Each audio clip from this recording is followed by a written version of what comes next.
All right, listen. Écoutez-moi bien. I believe that, okay, first of all, I want to thank everybody on TikTok and Instagram and YouTube Shorts a little bit for the madness that is going on with something going on. And we have reached 2 billion views on TikTok. This is massive. Like, never in my wildest dream I would have thought that a song that I recorded in 2006 has now reached 2 billion views. That's an incredible milestone, and I'm super proud that it's one of my songs that I composed and wrote and performed. And it's actually one of my favorite songs. It's one of the favorite songs I did on that album, Legendary. I remember that's the song that before the album came out, I gave for free on the internet back then in 2006. So that this could become popular in places like Portugal and France. And actually in all my shows in Portugal, I start my show with that song. So it is really a song that means a lot to me. And like DJ Gellas was telling me, an amazing turn of event and full circle moment is that 1 billion views. I think of the 2 billion views, I think 600 million or 700 million or something like that all come from Brazil. And the video for this song was shot in 2007 in Brazil. So yeah, listen, this is crazy. I was looking at my stats for the song for the last the whole year. And as I was looking at the stats, the TikTok stats, the TikTok's analytics. Listen, I made 1.6 billion views in the last 3 months. I actually made 500 million views last month, and just this last week, 80 million views. And the whole year, there's a total of 2 billion views. And it's crazy when you think about it,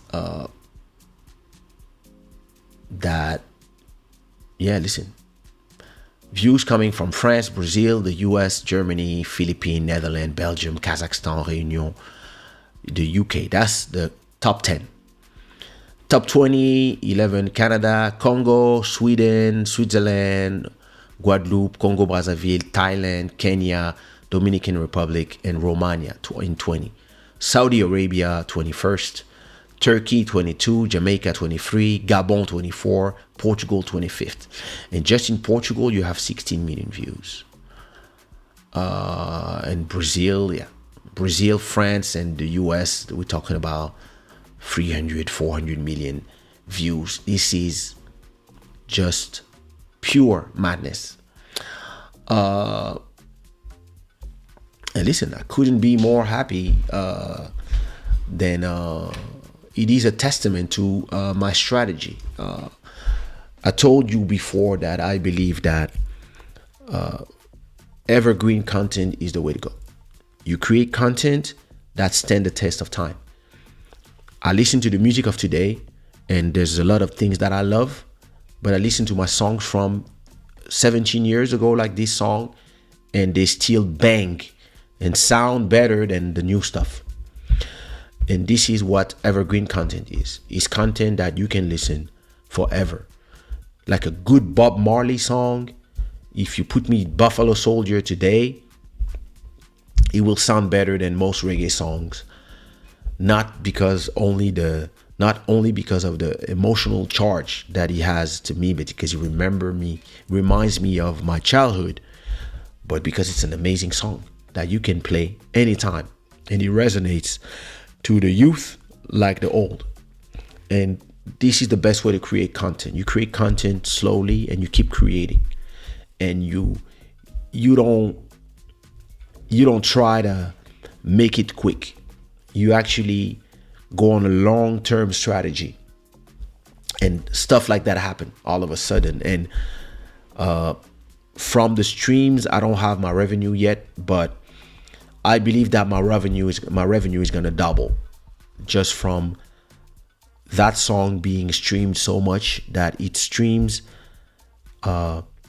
doubled the amount of streaming my whole catalog. And a lot of people are discovering me through this song, and they have hundreds of songs that they can discover, because just my last two albums is 90 songs, just my last two.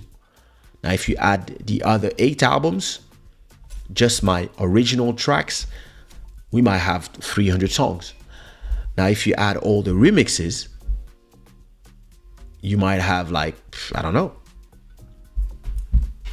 2,000 songs, plus everything I did here and there, plus the production. Like, I have a whole universe of music that is discoverable now for all the people who are discovering me on TikTok today.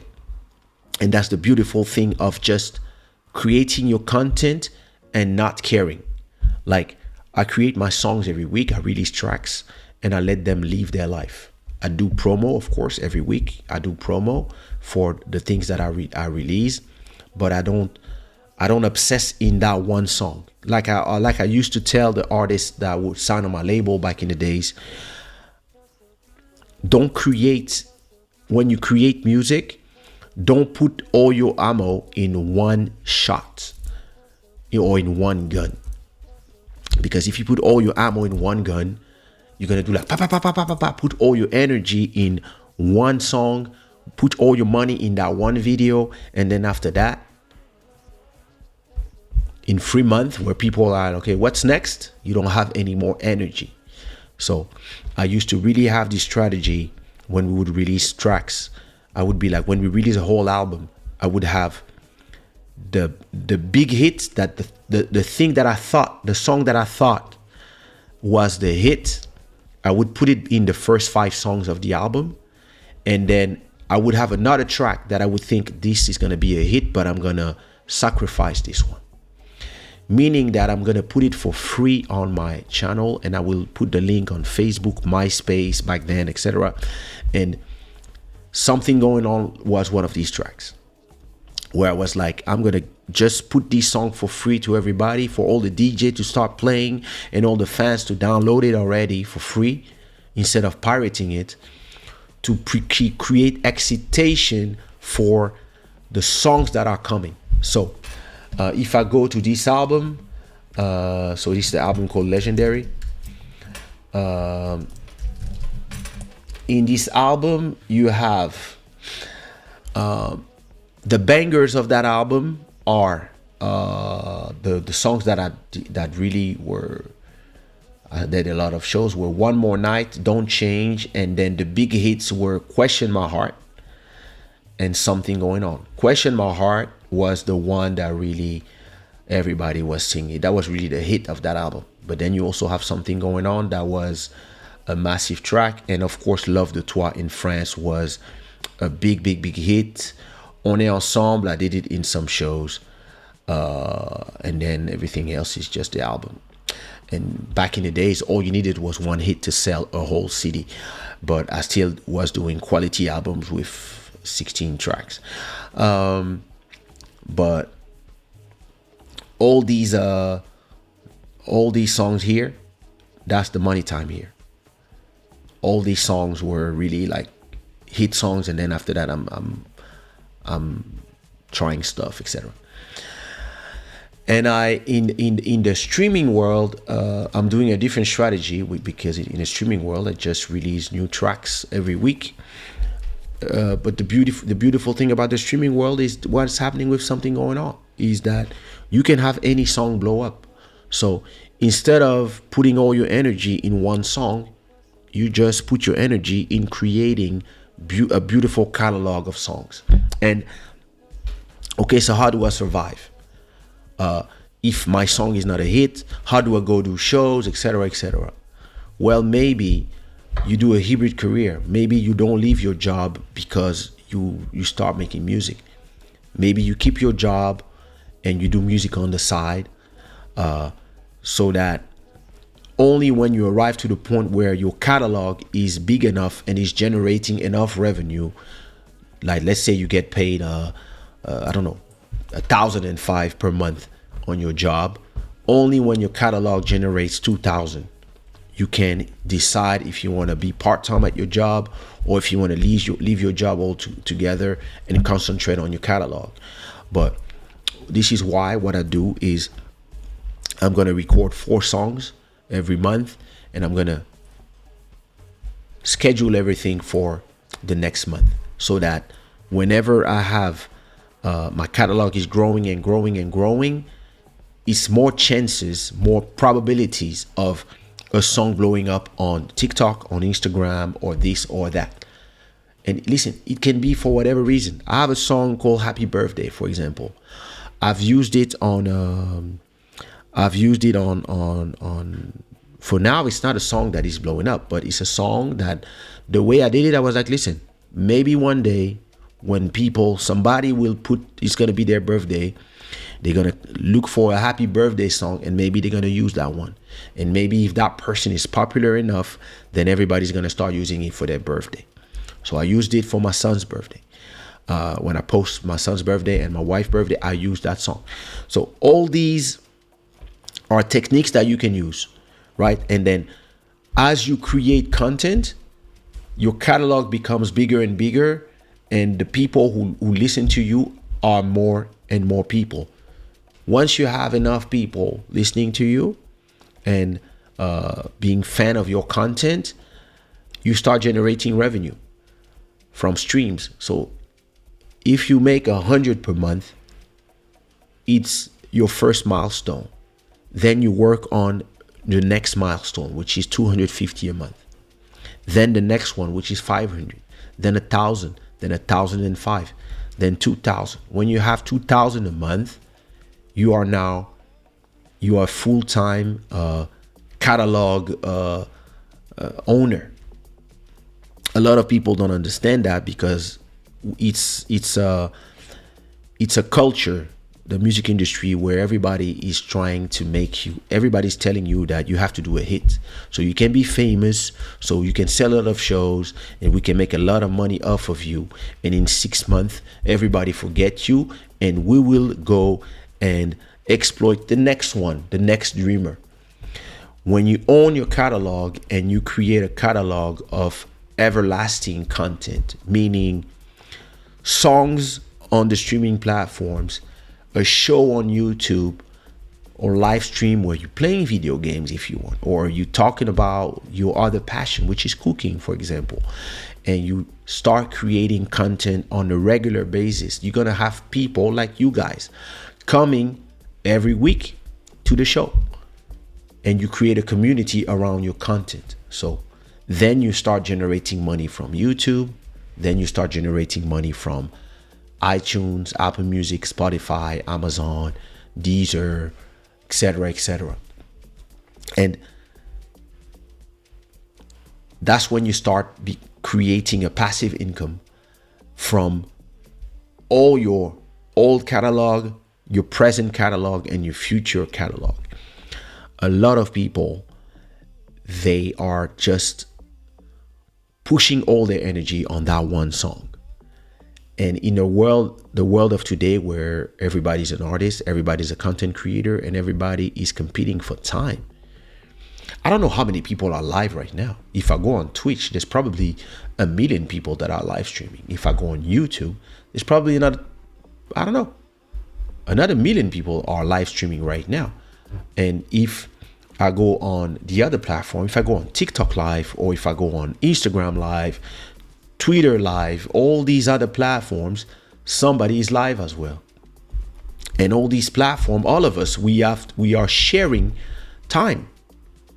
The real currency is time.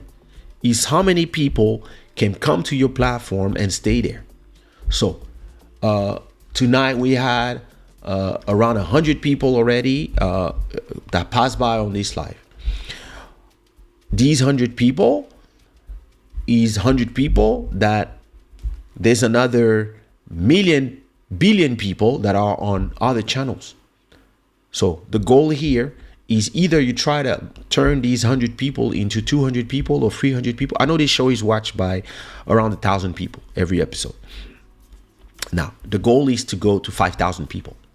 And how many people are watching exactly at the same time? The goal is to multiply this by 2, then 3, then 4, and just create this content. And as you can see, the algorithm can just start presenting that thing to the right person.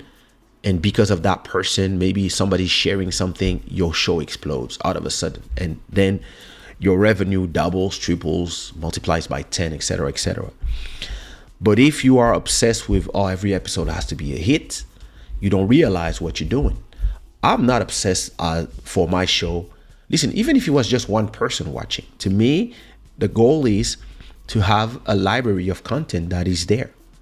That, listen, in 20 years, maybe I'm just there chilling, living my life. And people can still watch my content and be like, yo, this guy said crazy things like 20 years ago. He said this and that. Oh my God, there's some stuff that I can use here. Or just listen, when my daughter is 25 in 20 years, I'm in my 70s. My daughter is 25 and she wants to listen to what I had to say about everything. She can watch my show. She can watch the things I'm saying now. Hi, daughter, at 25. She can watch everything I'm saying today in 20 years and show it to her friends. Yeah, this is my dad. That's what he said about this. And then she can come ask me, hey, you remember in Club Shada number 269, you talk about this. How do you think it applies today? And I can tell her, well, in my opinion, this. And maybe she can tell me, I would love to do, I have my show on YouTube as well, or maybe whatever new platform. And she can tell me, hey, Dad, I would love to do a show with you. And I would be like, yeah, cool. Because listen, if I'm sexy like this in 3 days, I'm 49. If I'm sexy like this at 49, at 69 in 20 years, I'll be as sexy. Trust me. Maybe this will be all white, but I still look crazy good. Maybe I will have a suit, whatever. Who knows? I probably will be a millionaire already. But all this to say, I can tell her, yeah, I come to your show and we have conversations about the world of the future. And yeah, she can even decide, yeah, listen, I would love to use your YouTube channel and become the host of Club, or I would love to continue Club Shada, and it's going to be me talking now because I have all these followers on my platforms, whatever. And I would be like, oh, that's amazing. Let's go. Let's do it. Let's share the revenue. Let's create more content. And it becomes a family show. Like, all these things are amazing because I'm not focused on today. Listen, I did more than 20 hits that are standing the test of time today. For me, One Love, Question Mark, Love de Toi, Bien plus fort que mes mots, On dit quoi, Jusqu'à fatiguer, Fiona, etc., etc. Something going on, and I did for others. Nelson Freitas, Deeper, Nelson Freitas, Rebound Chick, Judge, Close Your Eyes, Soumia, Mes Sentiments, Soumia, Rendez-moi, Eligio, Melodia, Siquat Pedro, Forgot the Song, Salty Soul, My Everything. Like, I've been doing hits for 25 years. So, I have hits that are still current today. So to me, it's not about making a hit. It's about creating a content catalog of videos, songs, and soon movies and series. So that at a point, I might start to be satisfied if all these content generates 50,000 every month. Yeah. There I would be like, okay, 50,000 a month? That's 500,000 a year, 600,000 a year. Yeah, I can buy here in Portugal. I can buy a whole apartment every 2 years. All right, and I can reinvest in more movies and more content and maybe creating channels for other people like that. Then I'll be like, yeah. So that's my objectives today, and I really think creators would learn if they start understanding that this is the way. You know, forget about the hits, think about the catalog. It's easy to do a hit. That's the easiest thing in the world. You know why? Because it's random. You can do a hit without trying. It's just like you're gonna do that song and everybody's gonna love it, or everybody's gonna use it on TikTok for whatever reason, even if it's a bad song, and then it becomes a hit. The problem is, can you do 2? Can you do 5? Can you do 10? Do you have a formula that you can use that works? Can you go do a show and sing 10 songs? Can you do that? Can you go do a show, you sing 10 songs, and every song you sing, everybody goes crazy? Can you do this? I can. Let me show you. Kaysha, Texas Velho. That was 2 months ago, right? All right. 2 months ago, let me turn on Chrome for you guys. All right. So 10 months ago, 2 months, 3, when was it? In June. Okay, 6 months ago. There I am. I'm in Lisbon, Portugal. All right, start my show with I Like It.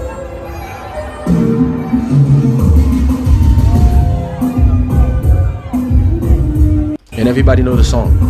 Let me stop.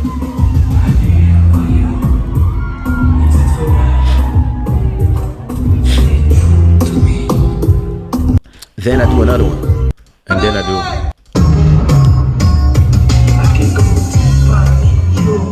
Yep, they know this one too. Then I do another one. Yeah. 88 BPM. Everybody sing. Then I do Something Going On.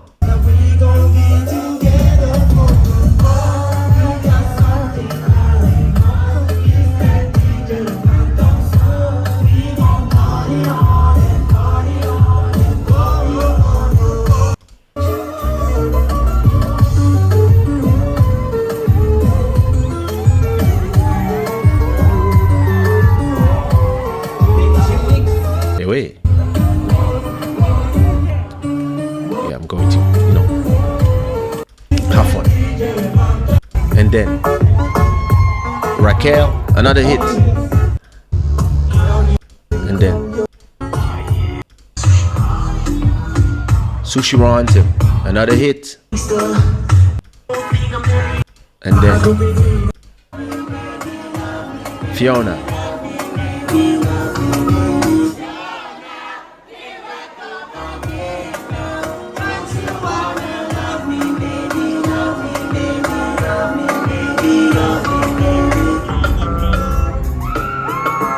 Music Warrior, another one.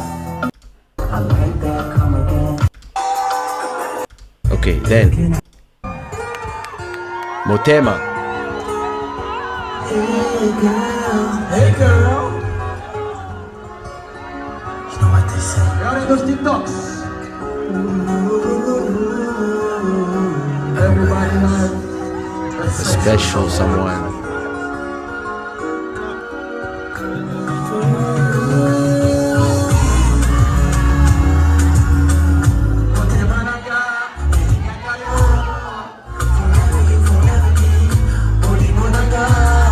Then let's go.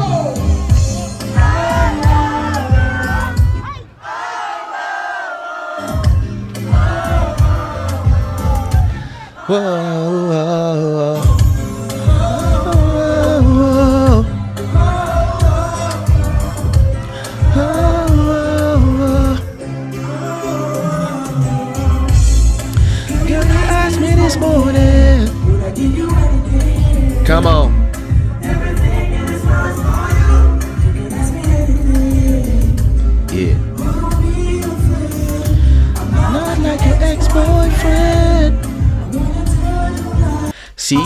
And then Question My Heart.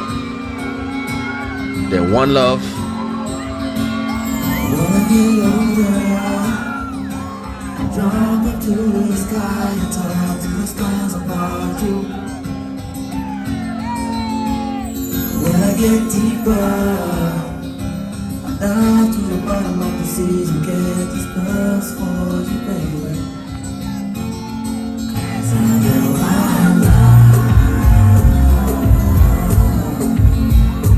and I can't love you for the rest of my life. Quero ver todos os manos. And I can't love you for the rest of my life. When I get stronger, my love gets and I can't love you in paradise. Wait for you forever. Rest of my life. And Diamond.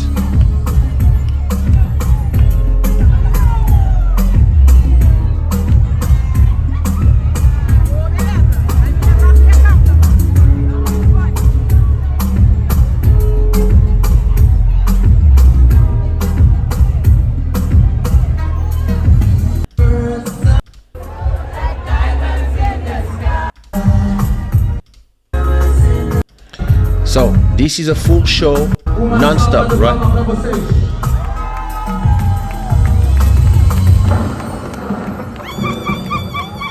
Todos eles, uma forte salva de palmas para o Kaysha. So you see what I mean? Can you do a full show of 30-minute non-stop singing with just one verse and one chorus of one of your songs? I can't do that. And that's just my songs. I can add all the hits I did for other people and just put a little bit of the beats I did. Why? Because I've been concentrating on creating evergreen content and content that will last forever. And I have a bunch of them. A lot of artists are wishing they had one hit. I have at least, if I count my stuff and stuff I did for other people, at least 30 international bangers that are ranging from stuff I did like this year to stuff I did 25 years ago. And not everybody can do that because they put all their energy in that first song.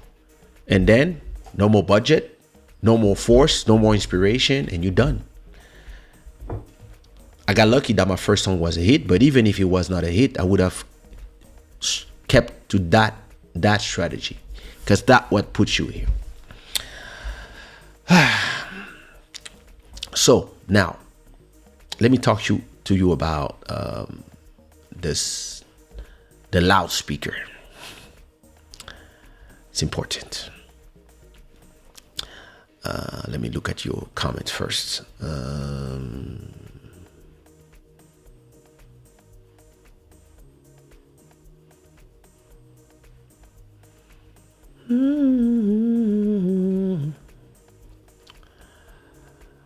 Master Electronic, what up, bro? Creating art with your soul, the art will live forever. That is true.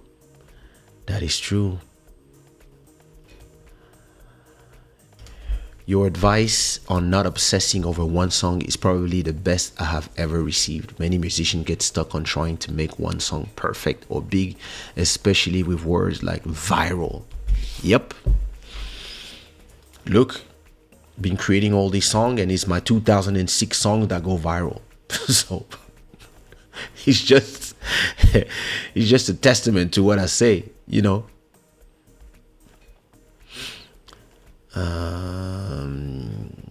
Let me see.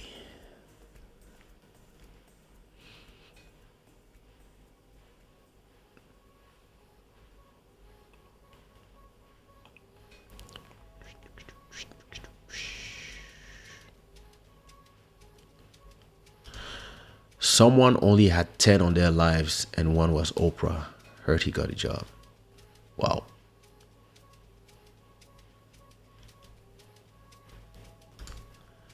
You still say see at 65. Of course I will. Thanks. Ce que je ressens pour toi est bien plus fort que mes mots. I like it. I love this song. It is very sensual. I love it. Yeah. You should try making love to this song. That was the jam still is. I'm not sure which track you're talking about. Probably something I just played. We do what we do. I guess it's the compa hit.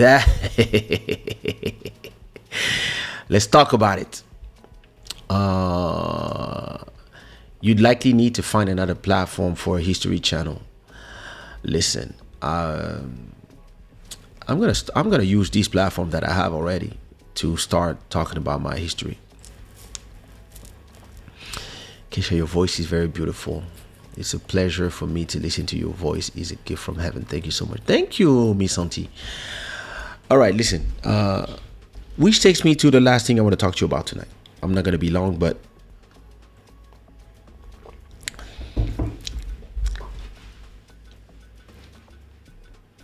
something going on is blowing up all around the world thanks to it being viral on TikTok. In December 5th, I think there was 40,000 videos created, generating 20,000 videos.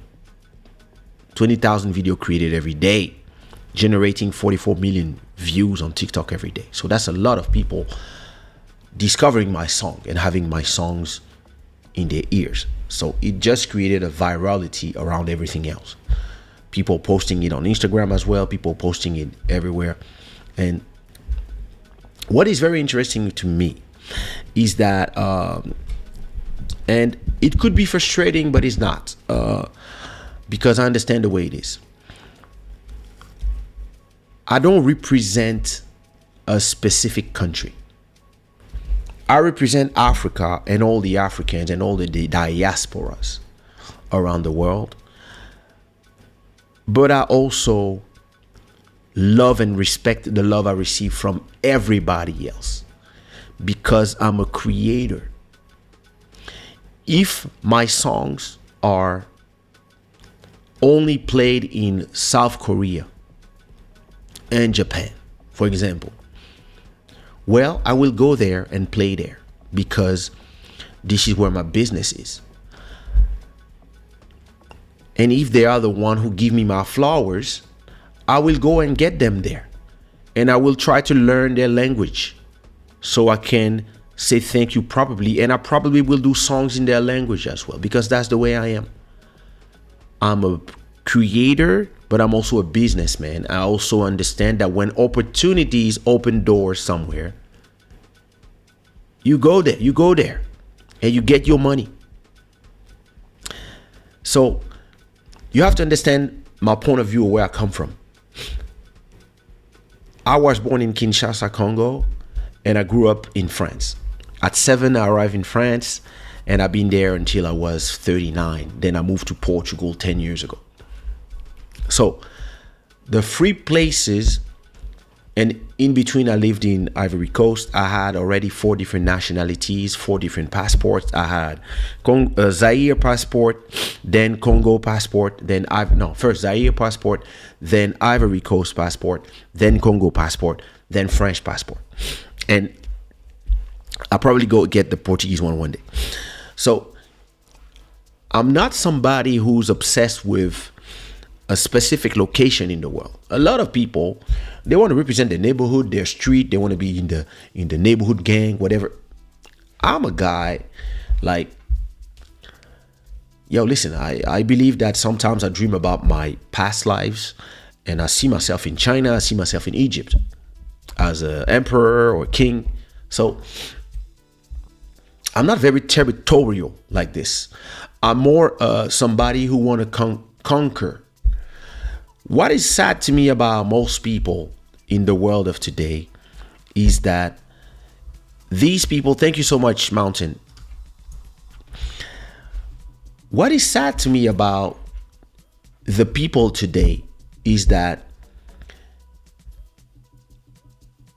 nobody's trying to be like a Alexander the Great or Attila the Hun All these people of the mythology, like Gengis Khan, all these people who were barbarians a little bit, but also conquerors. I don't see the music game as a way to represent and only do the music of where I'm from. I don't see it this way. I've never seen it this way. First of all, I'm from multiple places. My mother is half Portuguese.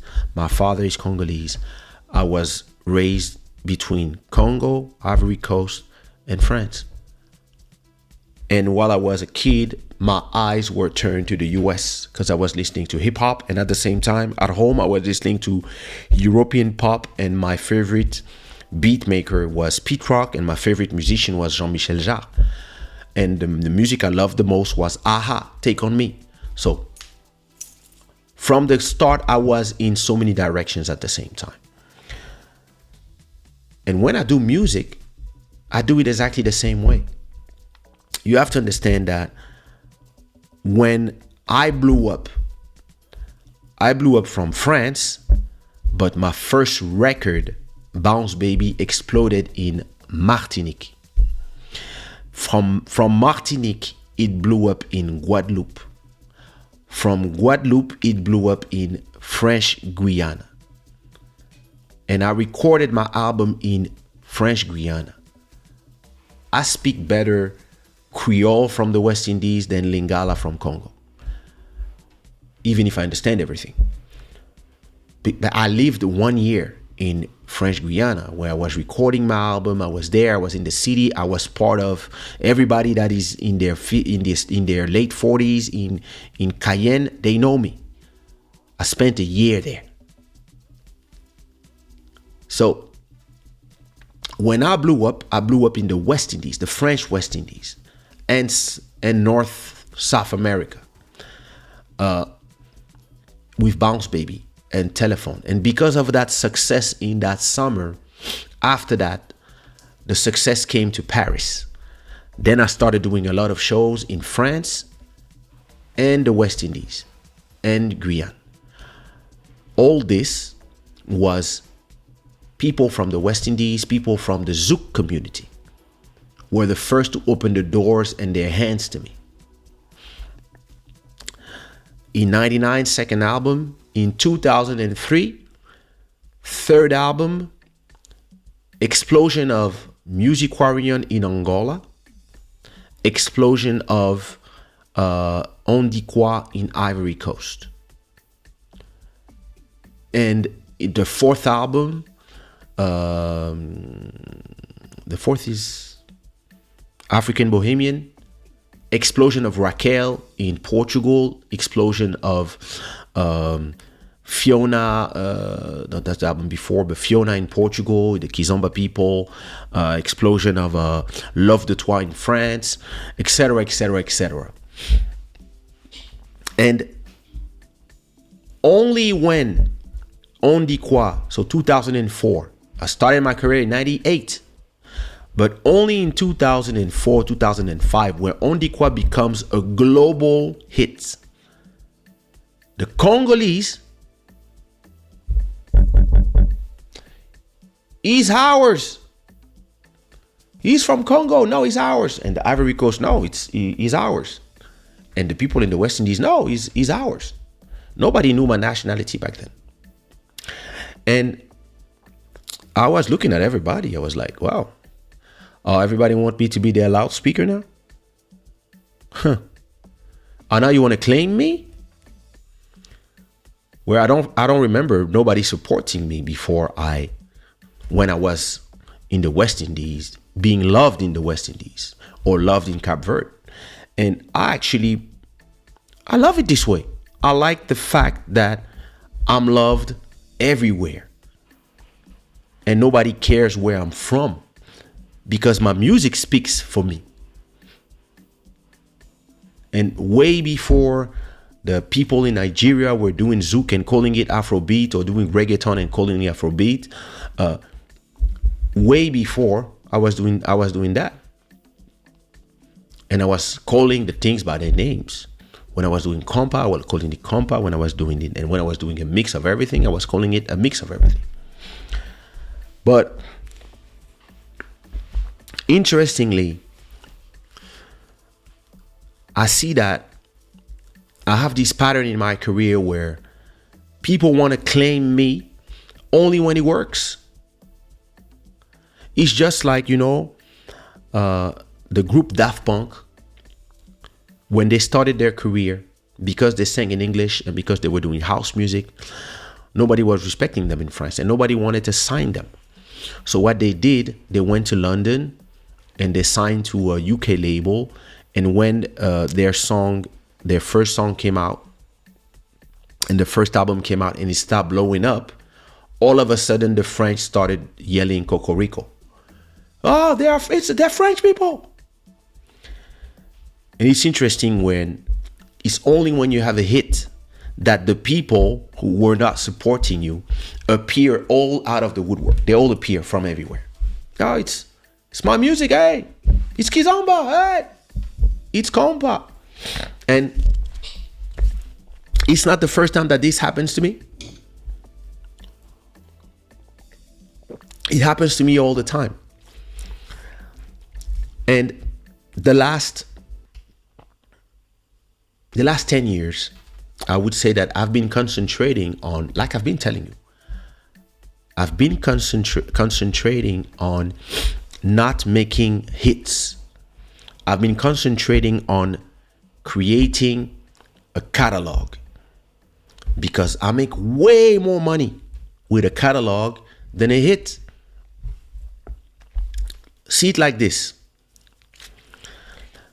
You can go on a date with a girl or a man and have a one night stand and have a good night of pleasure, and after that everybody go their separate ways, and then you feel lonely again until you meet another person. You call that booty call, right? And you can do this for years. I did this for years.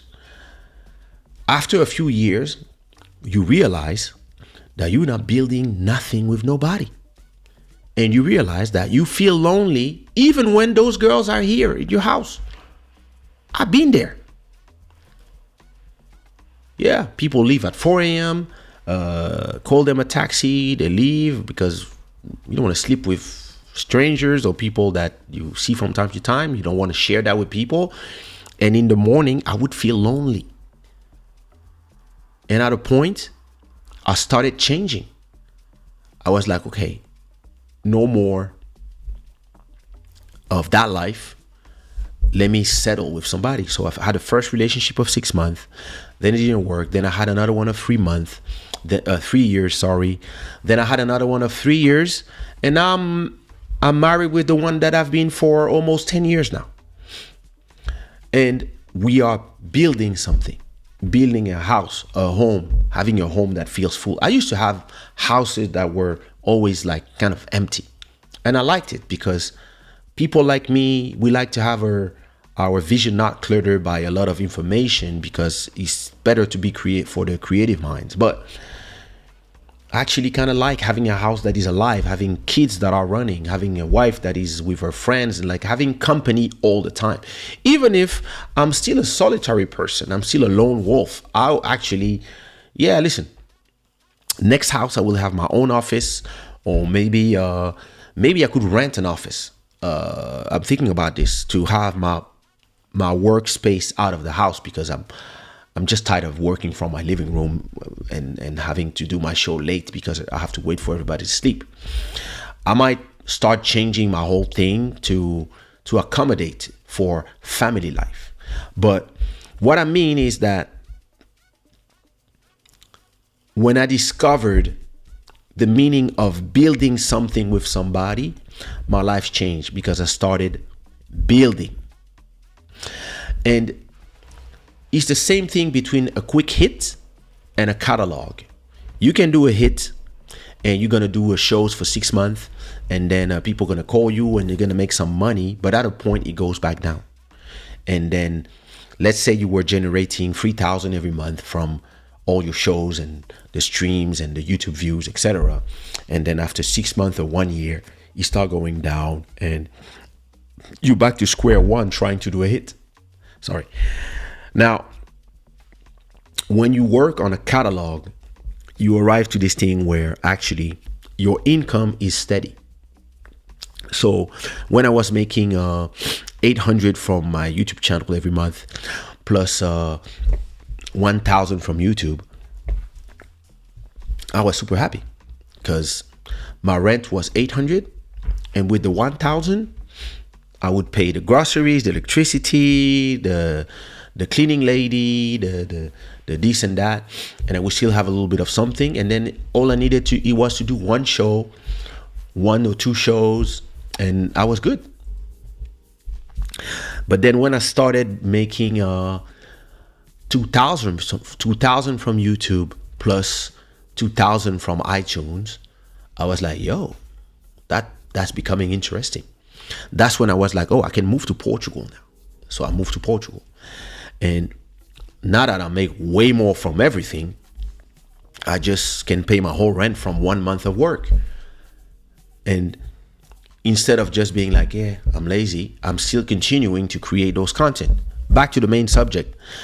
What is interesting to me is that I see myself as an outsider because even if in a way we can, if we start, and I really have to do that live, but when we start analyzing where does Kompa, Zouk, Kizomba, all these different cultures, where they come from, and how they mix each other, how they influence each other, we can arrive and we can find the culture of Congo, the culture of Angola, the culture of the ancient realms of Congo, the culture, the Bantu culture, the Benin culture, like all these things, we can find them if we learn history. We can find the Batucada, we can find it all the way to in Brazil with Olodum, we can find it and we can know it comes from the samba. We can find in Africa the origins of all these cultures, the Caribbean culture, because of the movement of population. So actually I could claim everybody, but out of respect for everybody, when I do Zouk music, I understand I'm not from the West Indies, so I do my own Zouk my way, but I don't try to brag or to pretend that I'm the leader of the Zouk.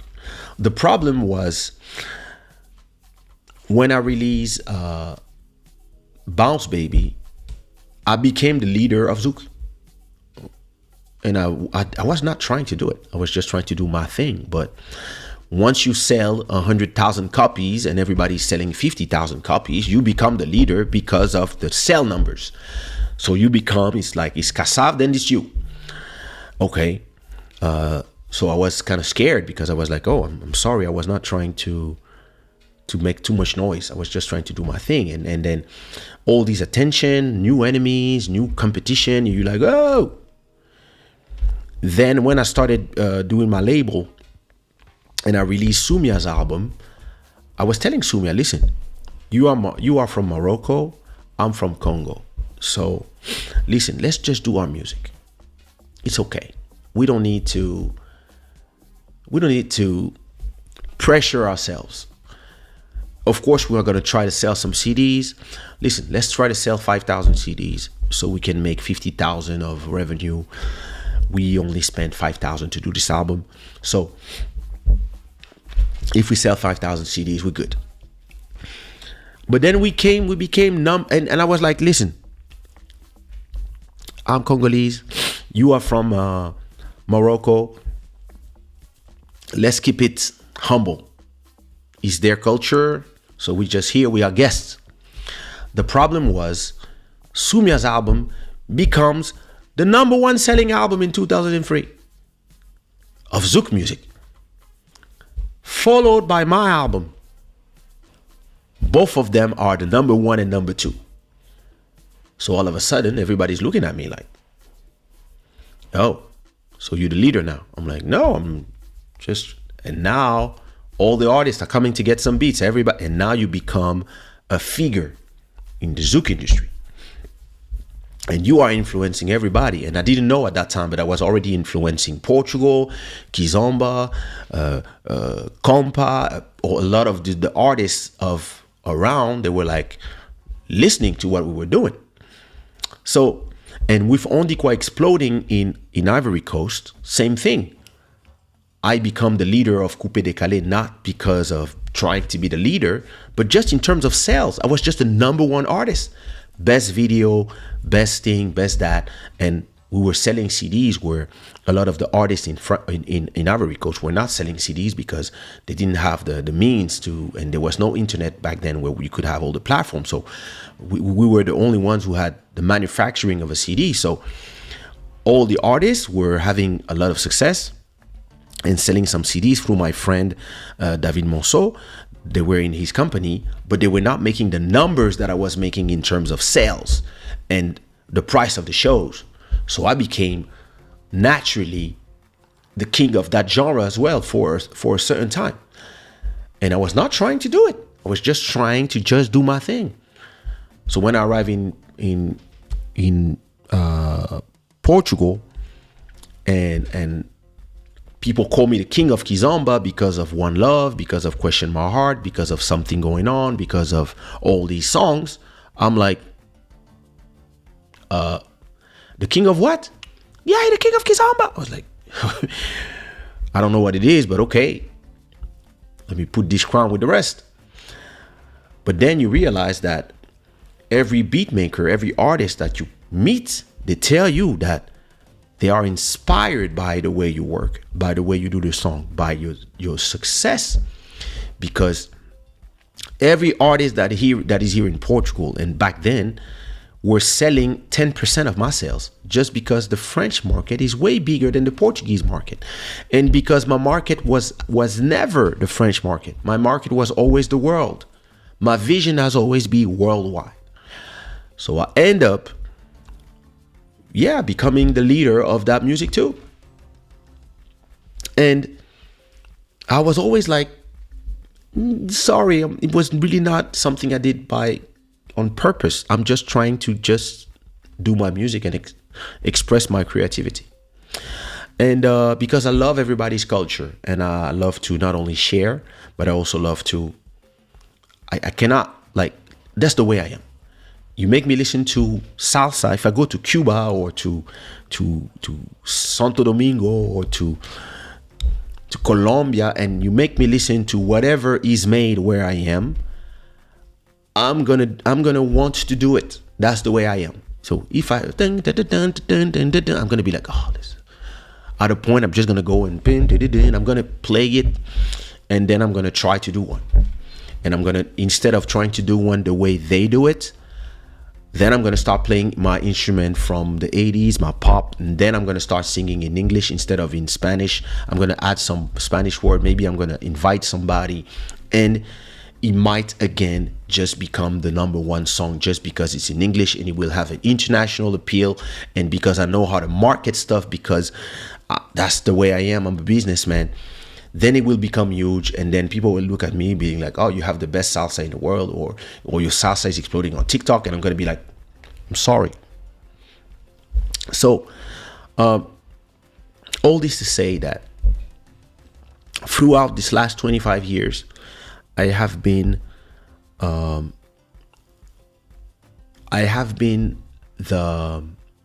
loudspeaker of a lot of different cultures. And through my platforms and through my music, I have exposed to the world a lot of cultures. I was not alone doing it. A few of my friends, Nichols, Nelson Freitas, were doing it as well. But I'm really somebody that have done it for multiple things. My Zouk music, the Candy Zouk, have been exported and listened all around the world way more than anybody else. My Kizomba music have been exported around the world more than anybody else, and have influenced a lot of people as well. And my Coupé Décalé, my song Ondikwa, and my song Jusqu'à Fatigué, but especially Ondikwa, maybe after Premier Gaou, is one of the most iconic songs in the last 20 years when it comes to that music that have been heard all around the world, that you can say to anybody, any African, anywhere in the world, on dit quoi, they will reply to you, on va gâter le coin. So this is when you become culture. And it's a big responsibility that at a point I have to accept. But when you become the loudspeaker for all these people, you start having some perverse effects. And it was very interesting that now that you have something going on, the extended Guyad mix that is blowing up on TikTok with 2 billion views, I'm starting to see a lot of Haitian flags in my comments. And I see a lot of Haitian flags under the comments of a lot of the people, which is, yeah, listen, there's, the song is a candy zouk with some kizomba elements, some reggaeton elements, and some 80s pop elements. It's an homage to the music of Manu Lima, the famous Cap Verdean composer. And there's a lot of elements in it. R&B, hip hop. That's the way I do my music. And yes, there's a little bit of compa in it as well. And that Guyat solo is that compa part. But it's not a compa song. And anybody who knows music knows, listening to the song, that it's not a compa song, even if it has some compa elements. But because people are undocumented and people don't have that much culture in general, anything that sounds like compa for these a lot of these people who actually don't know the difference between zouk, compa, and kizomba, I know the difference. They will just, you play this song in Angola, they will tell you it's kizomba. You play it in France, they will tell you it's zouk. You play it in the US, they will tell you it's compa. And me personally, I usually don't care. I'm like, hey, listen, you like it, you call it the way you want. Actually, it has elements of everything. So if the prism for you is the compa, go ahead. If it's kizomba for you, go ahead and dance it the way you want it. My problem is with the people. The people want to turn my music that is international into their own territorial narrow minds sometimes. And because the song is blowing up, I'm starting to receive and I'm starting to see comments and receive private messages from the people who are not supporting me, people who have not made the song what it is, but they just arrive out of nowhere with their little compa, their little Haiti flags, and they're like, hey, why don't you say it's compa? And some of them are aggressive, and some of them are, hey, could you hashtag compa, because people are thinking it's reggaeton, you should, or people are saying it's zouk, you should say it's compa because, I mean, I don't know you, but, and I'm like, what's wrong with all these people? I'm talking about the remix. I mean, the original and the remix are not different. It's the same beat. It's my beat, the original. All they added was woy, and the solo part. The instrumental is the same. Let me play you the original. All right.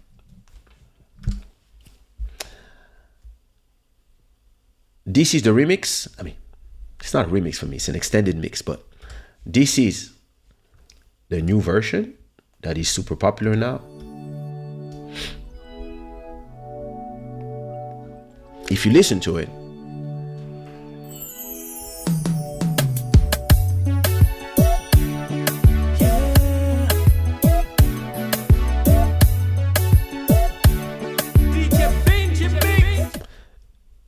That's Candy Zouk. That's Candy Zouk Kizomba.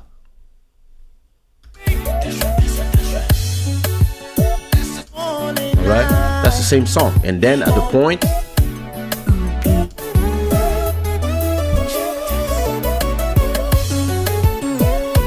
so they added the solo of Guyat on top of my track. Now, if you listen to the original, Kaysha, something going on. The original from 2006.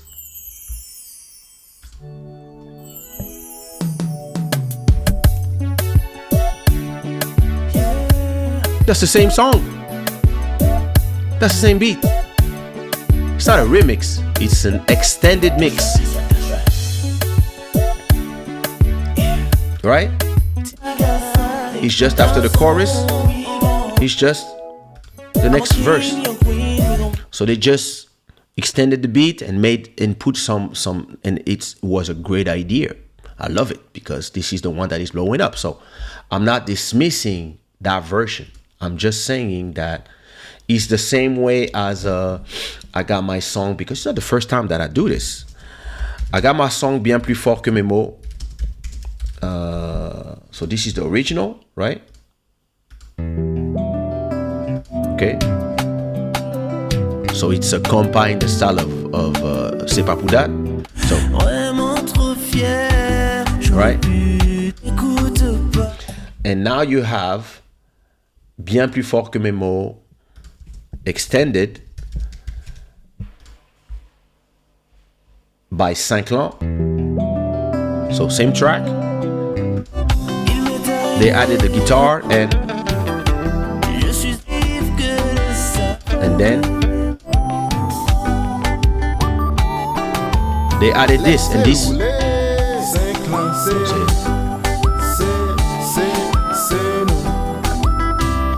And this became a hit as well. That's why it was automatic to me when I heard that new version. I was like, "Oh, guys, I wanna release it," because I know I've been doing this for a while. I'm a businessman. I knew there was a potential of a hit. But so to me, I don't mind being claimed by everybody. I don't mind because my music is actually the music of everybody. I keep saying that music is freedom. Music to me has no passport, no nationality. And listen, when Wizkid does Zouk, everybody's calling it Afrobeat. But I hear Zouk. When I hear this is Zouk. When they do reggaeton, they call it Afrobeat because everybody's lazy. But me, I know the difference because I'm a creator. I know the difference and I classify in my head everything. You make me listen to something, I will tell you exactly what it is. And I can even tell you it's this with a little bit of that. Most people are Kizomba.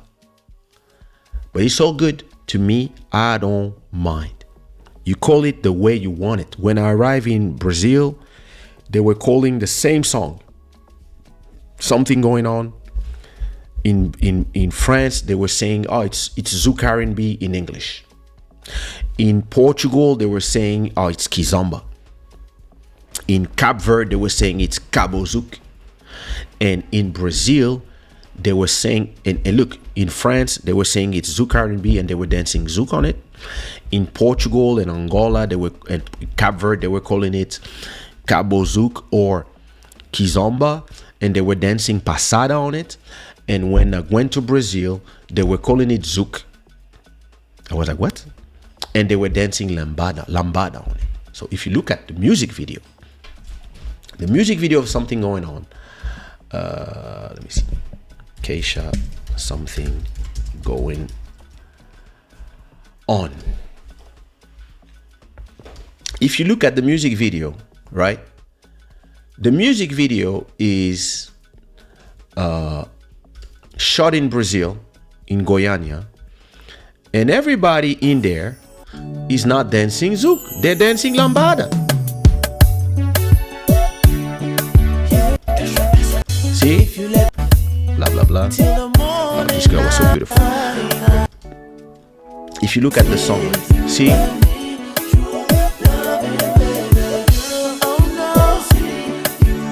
this is Lambazouk.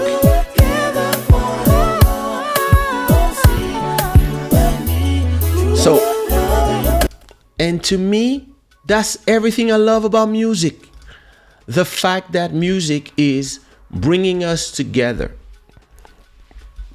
My problem right now, it's not a problem, it just comes with the territory. But my problem right now is that now everybody is trying to claim me just because I have a mega worldwide hit. And you know who's making this song huge? The Brazilians and the Chinese, the Central Asian, the Kazakhstan, the Koreans, the people from the West Indies as well, and the Americans. Now, a lot of Americans, Heidi Klum, a lot of Americans, a lot of people. If you go on TikTok and you check what is working with this song, if you go and you check, let me go on my profile and check.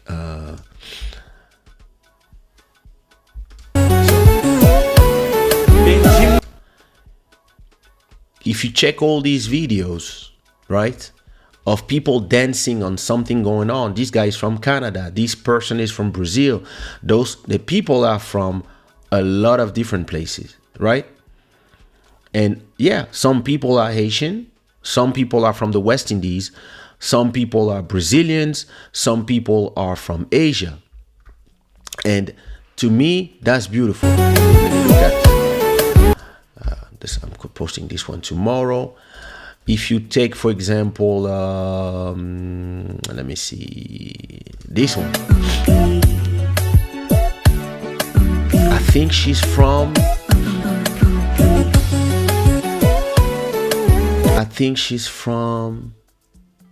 Kenya?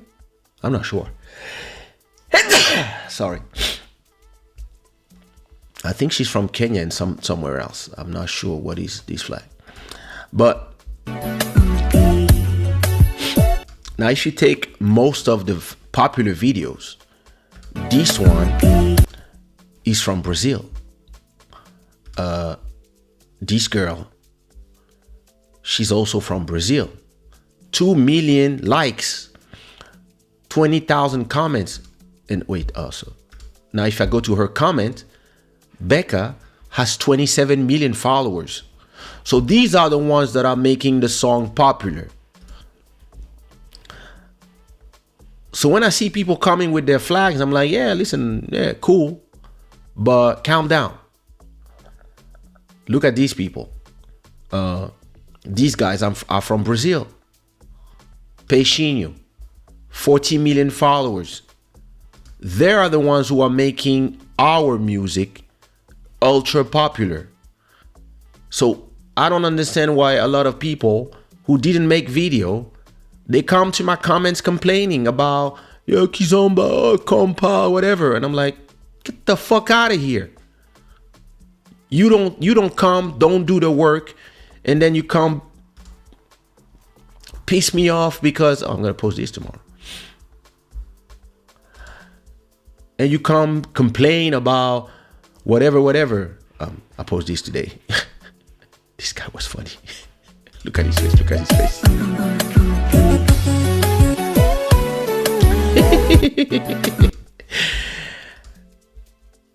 And yeah, there's something about, when you are a guy like me, I don't think I can post that one. If I post this one, I think my wife's gonna be pissed off. What the hell is going on? Brazil. This girl is probably, I didn't see this one.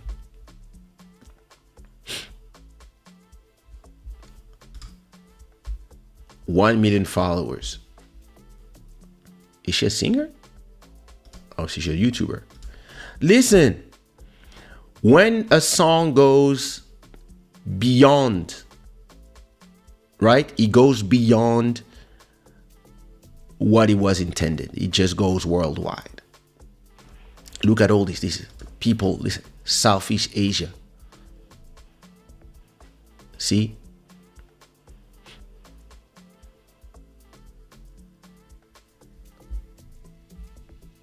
F14, 2 million followers. When you have a song that goes there, it's not a question of Kizomba, Kompa, Zouk, whatever. It's just a worldwide hit. And that's, what is this? Oh my God. Okay. I'm not going to demonetize my video. Huh? What? I'm posting this tomorrow. Who is this one? Where is she from? I have no idea. You see, you get to that point where, and listen, it's amazing to me what's going on, right? I can only be thankful to everybody that has been posting on, what is this? What is going on? Listen, yeah, that song, what? It's yoga. What's going on? Oh my God. Listen, I think those ones are from Nigeria. Oh, they did another one? Oh, I didn't see that one. I'm posting this as well. Hey.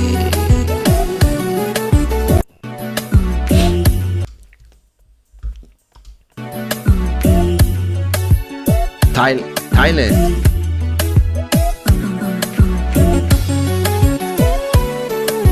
I'm posting this tomorrow. Who's that? 300,000 followers. Yeah, she's in Thailand. Yo, listen. The track is gone. It's gone. It's out there. And I understand why everybody feels like I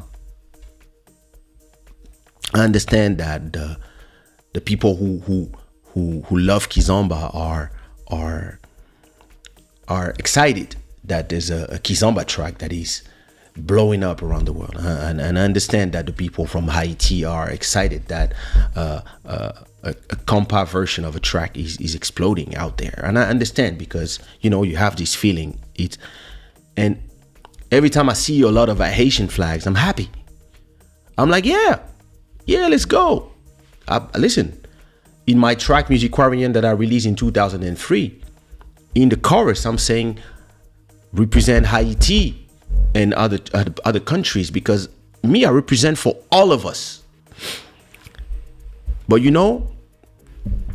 some people, not everybody, some people, they start being aggressive with the message because they want to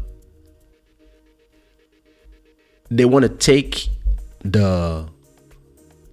your victory as their victory when they did nothing to go there. I've been to Haiti a lot of time. I've listened. I've received love from the Haitians, the Haitian community everywhere. In New York, in Miami, in Boston, and in Haiti itself. Love my Haitian people, but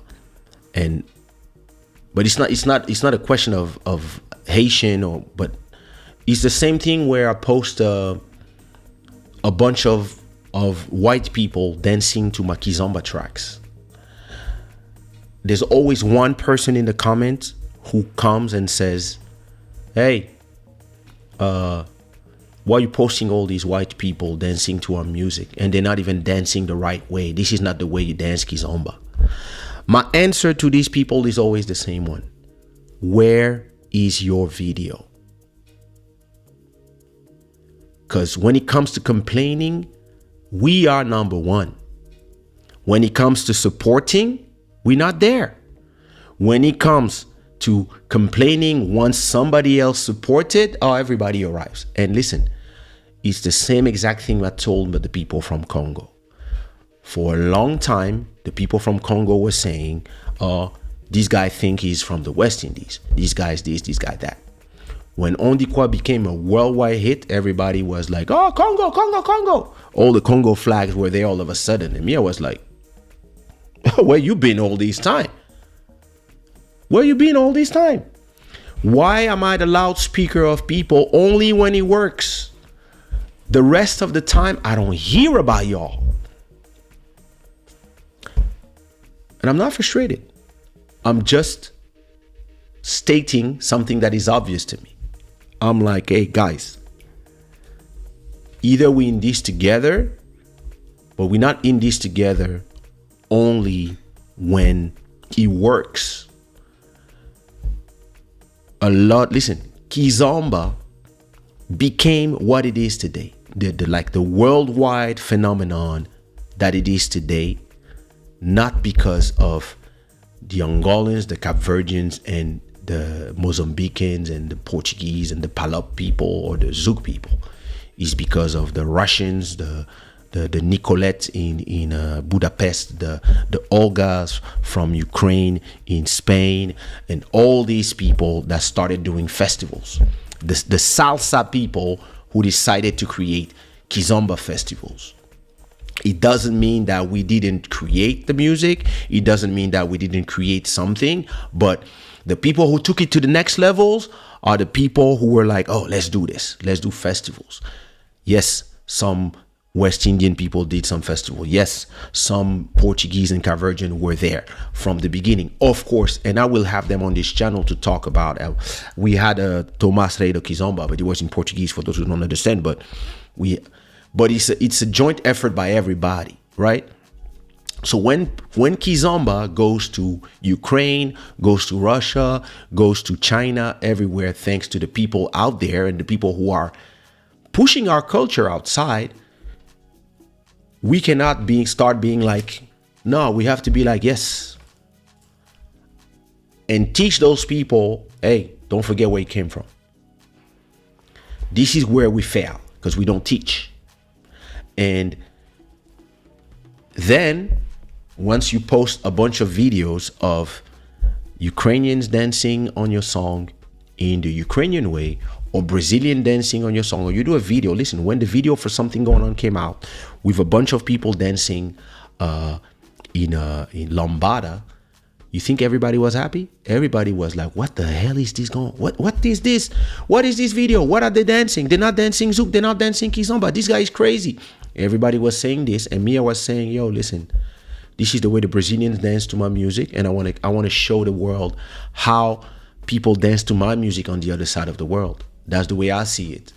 But some people came at that time and they were like, oh, we don't understand this video, blah, blah, blah, blah, blah. A bunch of white people not dancing the right way. And you're going to have all these people in the comments, again, they come and they say, yeah, that's not the way you dance Kizomba. And me, I'm like, instead of being in the comments, that's all I'm saying. Instead of being in the comments, where is your video? Post your videos, tag me, I'll find them, and I'll post them to show that we are doing it as well. But if all you can do is be in the comments, it means that to me, you're an opportunist. You just come to listen. I receive message from people who like, listen, I don't know if it's your song. What, you don't know if it's my song? Why are you talking to me then? And listen, I don't really care. I just want to talk about it because I think it's important to talk about everything, the good and the bad. And it's 99% way more good than the 1% bad. But it's interesting that because it's not the first time it happens to me.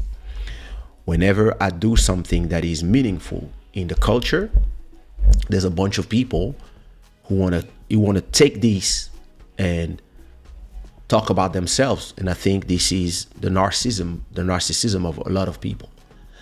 And yeah, I think it's important to talk about it and have the conversation about it. So again, where is your video? And listen, there's I'm you know, when I'm posting, I've been reposting a lot of videos from a lot of people. Let me show you on my Instagram everything that I'm about to post. I think it's there. More saved. Okay. What I try to do is I try to post somebody from Asia, somebody from Africa or Haiti or the West Indies, and somebody from Brazil. Or sometimes I will post 3 people from Brazil. The next day I will post 3 people from Asia, and then I will post three black people in general from different countries, right? So I'm trying to save and to post from everybody, but it's hard sometimes. So these people, I don't know where they're from, those kids, but I'm gonna post them tomorrow. They're cute. I don't know where they are, where they're from. These ones I know they are from Asia. I think they are from Thailand. I'm not sure. I know that's Brazil. That's Brazil. Brazilians. This one, she's from. I think she's from Kazakhstan. I think. Yeah, I think she's from Kazakhstan. These guys, they're Brazilians. This one, I have no idea where he's from.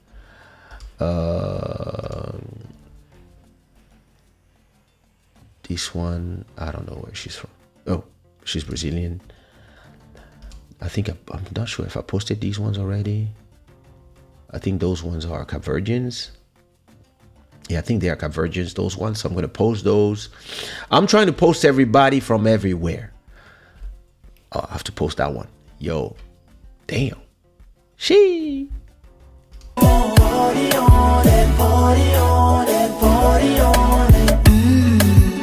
Oh, I'm posting this tomorrow. This one is from Kazakhstan. This one I posted yesterday. This one, she's from Haiti. Ah, perfect. I'm going to post her again. I posted her yesterday. This is the same girl, I think. I think it's the same girl. So I'm posting her tomorrow. These ones are from... I'm not sure where they're from. I'm not sure. Indonesia, maybe. These are from France, I guess. I'm not sure. It's from Kizomba, Paris. These ones are, I don't know, the US probably. This one is from, I'm not sure. I think it, maybe Dubai. This one is from Brazil. These ones are from Nigeria. These ones are Americans. They're super famous. I think they have 2 million followers. It's 4 brothers that are dancing. So listen, I'm trying to post everybody. I have to post that one. Haitian. Yeah. What I'm trying to say is that my vision of the world and my vision for music is international. It always have been, and I will never let nobody limit it to one specific place. And listen, a track like Something Going On is everything. It's a zouk, it's a candy zouk, it's a compa, it's a kizomba, it's a guyad on that version. It's a little bit of everything, because that's the way I do it. That's the way I believe in the Pan-Africanism. I believe that all the Africans and all the diasporas have to come together, even if we all have to cultivate our differences. It's important, but as well, we have to all exchange with each other and enrich ourselves from each other. That's the way I see it. And everybody, don't forget to put the likes. There's a lot of people who didn't like this video tonight. I forgot to ask you. And I'm not frustrated. Don't get me wrong. I don't have a problem. It's just I have to remind sometimes people that my mission might not be the same as you. My mission is not to put Haiti on the map, or to put Guadeloupe on the map, or to put Cape Verde on the map, or to put Congo on the map, or Cameroon or Gabon. My mission is to put all of us on the map. All of us. And my mission is to celebrate when the Brazilians and the Chinese and the Russians or the French or whoever is enjoying our culture. Some people are very protective of their cultures. I'm not.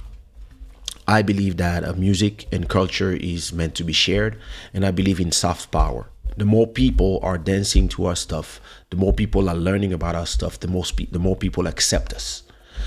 That's my vision. You don't have to share it.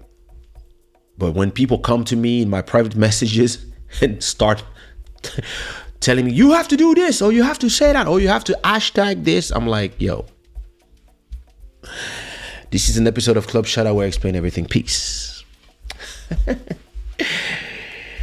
Well, anyway, as Gela says, we'll do a documentary about this whole thing. I really want to start exploring and learning and having I've been telling this for 3 years, but I'm really going to start taking my notes and start understanding the history of Zouk, the history of Compa, the history of Kizomba, the history of reggaeton, and start, helping people have a place where they can learn about what came from where, how, what influenced what, because I think it's important. I think, and I would also love to, for myself, for my own culture, I would like to learn also about Congolese music and Cameroon music. I want to learn about the names, the dates. It's something really that I'm yearning to. So I'm going to read a lot, and I'm going to start giving you the information about everything I learned around the way.